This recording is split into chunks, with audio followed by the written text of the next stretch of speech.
Hey guys, Jeff the Nature Guy here at Zoo Montana. Beautiful day out here. Spring is here, and that means baby bird season. You know, I talk about it every year, and I'm going to talk a little bit about baby birds and if you find one. But first, let's talk about what birds build to hold those babies: nests. And if you look around, especially right now, this is the best time to go out and look for cool bird nests up in the trees because there's no leaves to hide them yet, but the birds have to build them to get ready for the season when babies are born. So let me talk about how to identify some nests. Now here in Montana, we've got so many different kinds of birds and so many different kinds of nests, from the tiny to the giant. In fact, we've got some really big ones here in Montana. We'll mention that in just a second. But one of my favorites is this one that I'm holding right here. And this is probably one of the more common nests you are going to see here in the state of Montana. And the first thing you're going to probably notice is all that grass, but then inside it's actually lined with mud. And that is a telltale sign that you're looking at a robin's nest. They love to use mud. They're great architects, meaning they use that mud to hold this together. This thing is actually a couple years old, fell out of a tree a couple years ago, and you can still see that it's intact because these things are built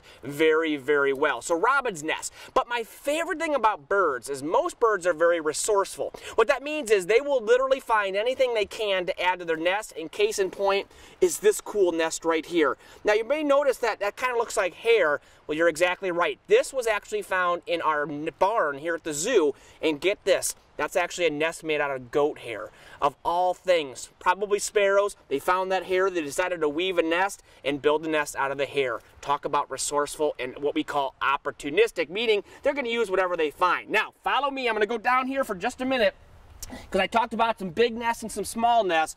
Let's talk about the tiny ones. Look at that. Anybody know what that is?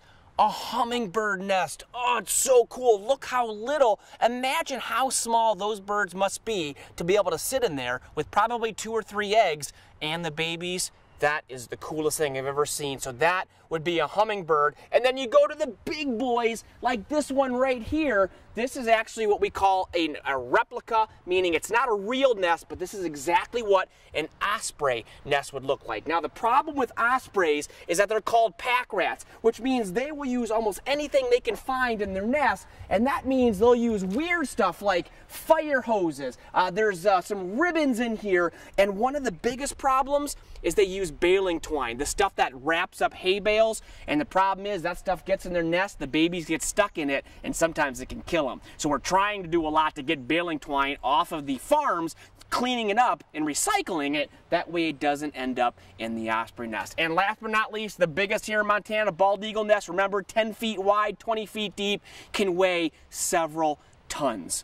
Tell you what, these birds are spectacular. And by the way, if you find a baby bird, if it's naked, get it, put it back in the nest. It's okay if you touch it. If it's got feathers on it, leave it alone. It's going to be okay. Guys, until next time, I'm Jeff the Nature Guy here at Zoo Montana.